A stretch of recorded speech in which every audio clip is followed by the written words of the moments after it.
idea of paradise being 72 virgins. And I promise I will come back to those virgins. But in fact, here in the Northwest, we're living very close to the real Quranic idea of paradise, defined 36 times as gardens watered by running streams.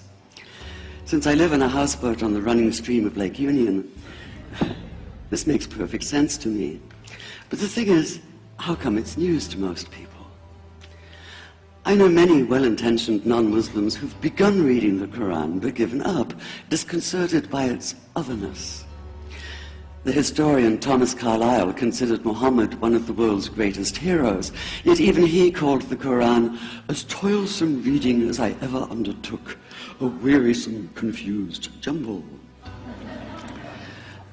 Part of the problem, I think, is that we imagine that the Quran can be read as we usually read a book, as though we can curl up with it on a rainy afternoon with a bowl of popcorn within reach, as though God, and the Quran is entirely in the voice of God speaking to Muhammad, were just another author on the bestseller list. Yet the fact that so few people do actually read the Quran is precisely why it's so easy to quote, that is, to misquote. Phrases and snippets taken out of context in what I call the highlighter version, which is the one favored by both Muslim fundamentalists and anti-Muslim Islamophobes. So this past spring, as I was gearing up to begin writing the biography of Muhammad, I realized I needed to read the Quran properly as I could, that is. My Arabic's reduced by now to wielding a dictionary, so I took 4 well-known translations and decided to read them side by side, verse by verse, along with a transliteration and the original 7th century Arabic. I knew enough, that is, to know that I'd be a tourist in the Quran, an informed one, an experienced one even, but still an outsider, an agnostic Jew reading someone else's holy book. So I read slowly.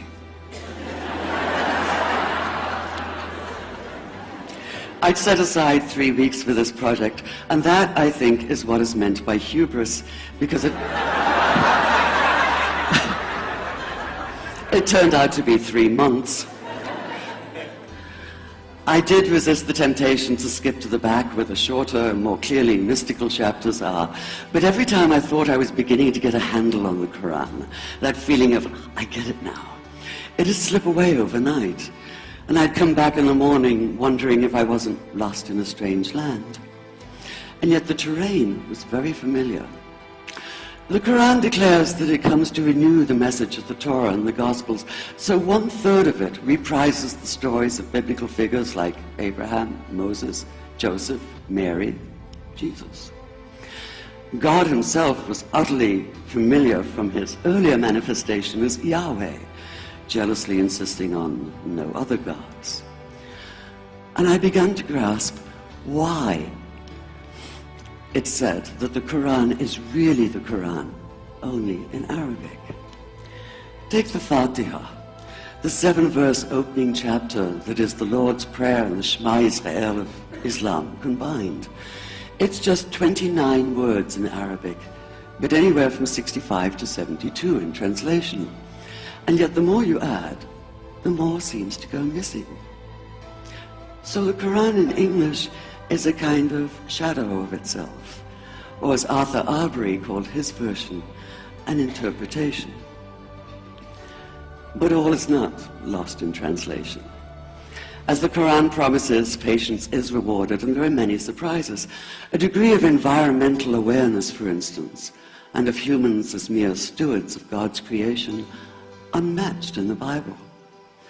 And where the Bible is addressed exclusively to men, using the 2nd and 3rd person masculine, the Quran includes women, talking, for instance, of believing men and believing women, honorable men and honorable women. Or take the infamous verse about killing the unbelievers. Yes, it does say that, but in a very specific context, only after a grace period is over. And only if there's no other pact in place.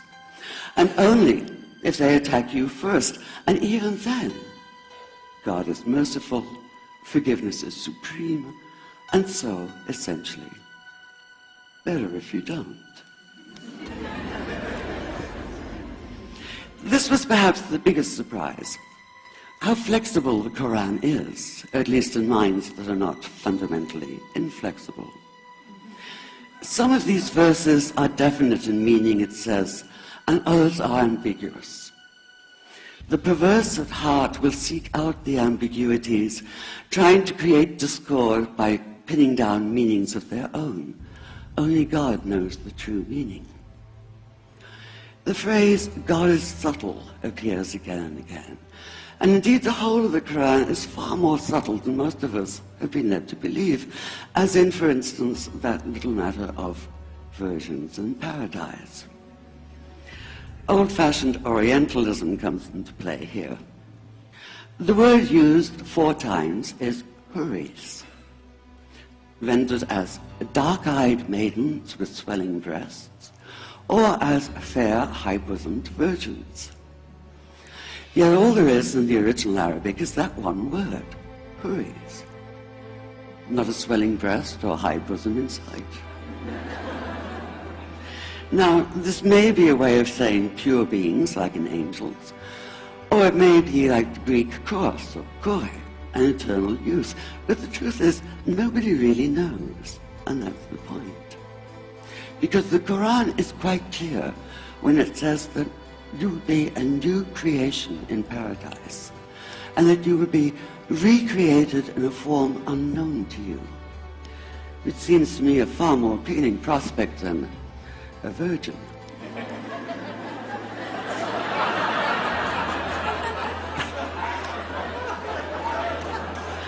And that number 72 never appears. There are no 72 virgins in the Quran. That idea only came into being 300 years later, and most Islamic scholars see it as the equivalent of people with wings sitting on clouds and strumming harps.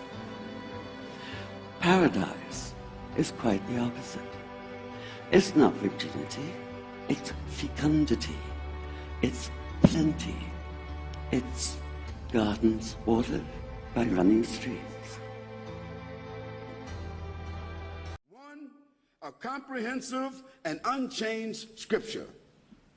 The only system of life in the world that has a comprehensive and unchanged system since it was revealed and is memorized, was memorized in the time of the one whom it was revealed to, has been memorized by millions since that time, and the proof is that there are some sitting here that have memorized all 6,626 verses, like it was memorized before. It is the only scripture from God that has been retained as such. The proof of that is simple. If all the Christians of the world, all the churches,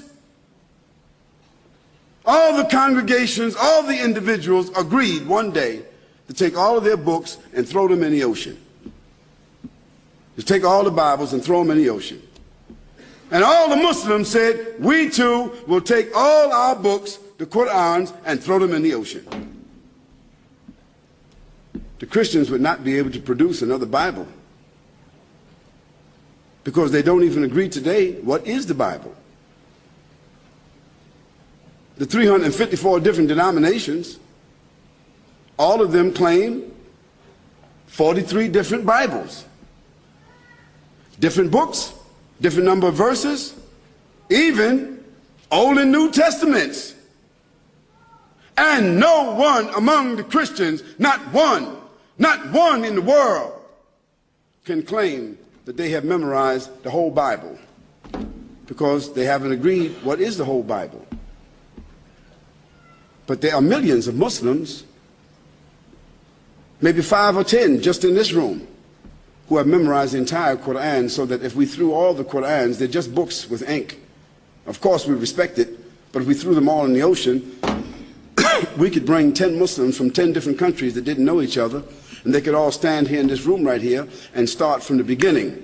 أعوذ بالله من الشيطان الرجيم بسم الله الرحمن الرحيم الحمد لله رب العالمين الرحمن الرحيم مالك يوم الدين إياك نعبد وإياك نستعين اهدنا الصراط المستقيم صراط الذين أنعمت عليهم غير المغضوب عليهم ولا الضالين. And then they can go to the last surah, أعوذ بالله من الشيطان الرجيم بسم الله الرحمن الرحيم قل أعوذ برب الناس ملك الناس إله الناس من شر الوسواس الخناس الذي يوسوس في صدور الناس من الجنة والناس. The first and the last and the 112 surahs in between, and they would all agree, and then the Quran would come right back again.